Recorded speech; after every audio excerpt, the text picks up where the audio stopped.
জাহান্নামের আওয়াজ। আপনার আমার মায়ার নবী সিজদায় পড়ে কাঁদবেন, ও আল্লাহ জাহান্নামের ফিরাও ফিরাও,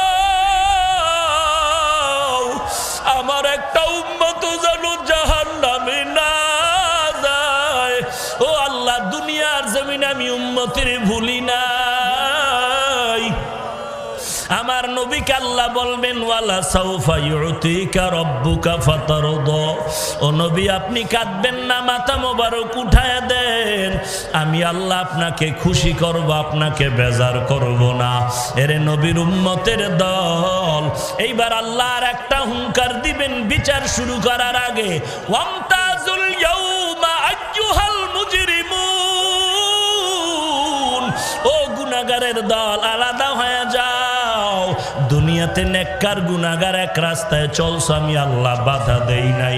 একই গাছের ফল খেয়েছো, একই নদীর পানি মাছ খেয়েছো, আজ আমি ইনসাফের বিচার করব। এরে নেককার যারা তাদেরকে আল্লাহ বলবেন, ওরে নেক আমলওয়ালা আশিকের দল, তোমরা আজকে আমার সাথে মোলাকাতের জন্য আরশের নিচে যাও। ওই আরশের নিচে গিয়া বসো, কারণ দুনিয়াতে আমি আল্লাহকে পাওয়ার জন্য কত কষ্ট করেছো রে আশেকের দল।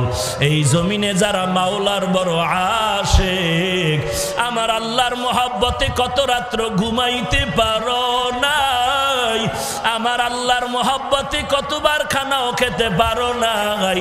টুপির কারণে গালি, দাড়ির কারণে গালি, এরপর আল্লাহর পাগলেরা টুপি ছাড়ে না, নামাজ বাদ দেয় না, পর্দা ছাড়ে না, কত হামলা, কত বিপদ। এত ঘরে চাল নাই, ডাল নাই, খানা নাই, এরপরেও হারামের দরজায় যায় না, সুদ উঠানের জন্য, লোন খাওয়ার জন্য যায় না, একমাত্র আমি মাওলা পাকের মোহাব্বতের কারণে। আল্লাহ মায়ার নজর দিয়া বলবেন, ওরে আশেকের দল, তোমরা আরশের নিচে গিয়া বসো, আমি আল্লাহ তোমাদের সাথে আজকে মোহাব্বতের মোলাকাত করব। গুনাহগারেরা তোমরা আলাদা হয়ে যাও। গুনাহগারেরা আল্লাহর ভয়ে, আযাবের ভয়ে আলাদা হতে চাইবে না। আল্লাহ বলেন আমি নিজ হাতে তখন গুনাহগার গুলোরে আলাদা করা শুরু করব।